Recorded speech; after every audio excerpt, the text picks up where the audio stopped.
Assalamualaikum warahmatullahi wabarakatuh. Di sini kami izin mempresentasikan materi tentang infrastruktur teknologi dalam mata kuliah Sistem Informasi Bisnis, Program Studi Administrasi Bisnis UPN Veteran Jawa Timur. Next. Materi pada hari ini akan disampaikan oleh anggota kelompok kami, yaitu yang pertama ada Putri Prasikasari, NPM 137, yang kedua ada Ninda Amaliatus, NPM 144, yang ketiga ada Muhammad Rizky Axel, NPM 148, yang keempat ada Muhammad Rizal, NPM 169, dan yang terakhir ada Yani Maila Santi, NPM 188. Baik, definisi infrastruktur IT. Infrastruktur IT merupakan sumber daya teknologi bersama yang menyediakan platform untuk suatu perusahaan dengan aplikasi sistem informasi yang spesifik, termasuk investasi hardware, software, dan layanan seperti konsultasi, pendidikan, dan pelatihan yang diadakan di seluruh perusahaan atau di seluruh unit bisnis dalam perusahaan. Suatu perusahaan memiliki infrastruktur IT untuk memudahkan bisnis berjalan sebagai penyedia pedoman untuk pelayanan pelanggan, hubungan dengan pemasok, dan pengatur bisnis internal perusahaan. Next. Berikut dilampirkan diagram mengenai hubungan antara perusahaan, infrastruktur TI, dan kemampuan bisnis yang pada dasarnya pelayanan di dalam perusahaan harus mampu memberikan pelayanan mengenai informasi yang berkaitan dengan pembeli, pemasok, dan karyawan yang merupakan fungsi inti dari adanya infrastruktur IT dalam perusahaan. Secara ideal, infrastruktur IT ini akan mendukung perkembangan bisnis perusahaan dan strategi sistem informasi. Informasi yang terbaru mengenai IT, yakni IT memiliki dampak yang luar biasa terhadap bisnis dan strategi IT yang diterapkan dalam suatu perusahaan, selayaknya pelayanan yang memberikan pengaruh kepada konsumen. Berikut merupakan pelayanan yang ada dalam infrastruktur IT, yakni yang pertama, perhitungan platform yang akan digunakan sebagai perhitungan pelayanan, menjadikan lingkungan digital yang koheren atau saling berhubungan.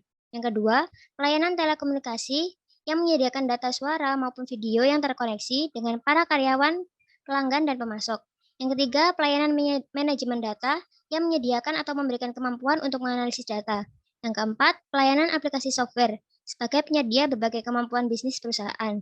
Yang kelima, jasa fasilitas fisik mengembangkan dan mengelola instalasi fisik yang diperlukan untuk komputasi, telekomunikasi, dan data jasa manajemen. Dan yang terakhir, mengenai pelayanan manajemen TI sebagai penunjang operasi perusahaan. Selanjutnya yaitu evolusi sistem informasi infrastruktur. Yang pertama yaitu ada mainframe dan mining computer computing 1959 to present.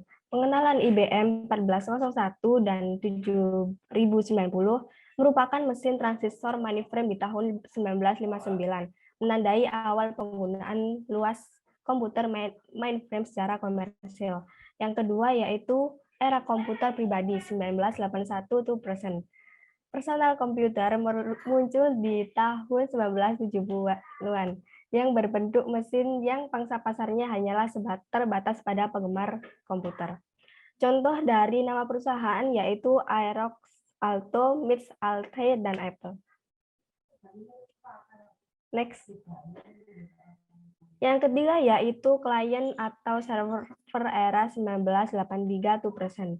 Desktop klien jaringan ke server dengan proses kerja perpecahan antara klien dan server. Jaringan mungkin terdiri dari 2 tier atau multi-tier. Jenis server yaitu contohnya jaringan aplikasi dan web. Yang keempat yaitu perusahaan komputasi era 1992 to present. Di tahun 1990-an, perusahaan lebih memfokuskan akan standar dan teknologi jaringan dan perangkat lunak yang fungsinya dapat mengintegrasi jaringan. Yang kelima yaitu cloud computing 2002%. Daya bandwidth dan internet berkembang dengan sangat pesat, sehingga mendorong klien atau server untuk berinovasi dalam penyimpanan data, yaitu yang disebut dengan cloud computing model. Oke, selanjutnya pendorong teknologi dari evolusi infrastruktur. Beberapa perkembangan penting mengenai infrastruktur meliputi hukum Moore dan kekuatan mikroprosesor. Pada era ini mulai dikembangkan chip dan microchip sehingga komponen komputer semakin kecil. Kemudian ada hukum Metcalfe dan ekonomi jaringan. Metcalfe dan beberapa orang mengklaim bahwa pada skala imbal balik pengguna terus bertambah karena setiap orang yang terhubung terus mengundang orang lain untuk bergabung. Next. Kemudian yang ketiga ada penurunan biaya dan komunikasi dan internet. Semakin hari biaya komunikasi dan internet semakin murah. Hal ini memudahkan proses perkembangan teknologi dan inovasi yang semakin berkembang. Kemudian yang keempat ada hukum media penyimpanan berkapasitas besar, di mana media penyimpanan digital terus berkembang dengan kapasitas yang lebih besar dan murah daripada sebelumnya.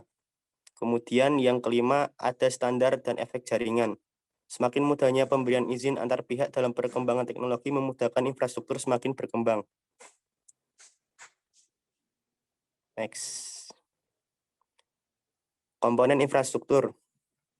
Di sini disajikan beberapa komponen infrastruktur, diantaranya yaitu komputer hardware platform, yang merupakan platform perangkat keras seperti penyedia hardware, contohnya monitor dan sebagainya, dan contoh perusahaannya yaitu IBM dan Dell. Kemudian ada operating system platform, dan yang ketiga ada enterprise software application yang merupakan pihak yang menyediakan program yang berguna untuk memudahkan dalam menyelesaikan tugas seperti Microsoft. Kemudian yang keempat ada data management dan storage. Kemudian ada networking platform. Kemudian yang keenam ada internet platform. Platform internet harus cocok dan terhubung dengan infrastruktur jaringan serta platform perangkat keras, perangkat lunak, dan layanan manajemen guna mendukung situs web perusahaan. Dan kemudian yang terakhir ada consulting and system integration service, di mana penyedia jasa konsultasi memudahkan perusahaan dalam penyusunan anggaran dan penataan sistem yang berguna di perusahaan, seperti pada pendidikan dan pelatihan. Lalu yang selanjutnya adalah kemunculan mobile digital platform, di mana perkembangan mobile digital saat ini telah mengadaptasi beberapa fungsi desktop dalam satu genggaman kecil. Yang pertama yaitu grid computing atau penggunaan sumber daya yang melibatkan banyak komputer yang terdistribusi dan terpisah secara geografis. Lalu yang kedua ada virtualisasi tentang penyajian data agar lebih mudah dipahami. Next. Lalu yang ketiga ada cloud computing, di mana ini merupakan metode penyampaian berbagai layanan melalui internet.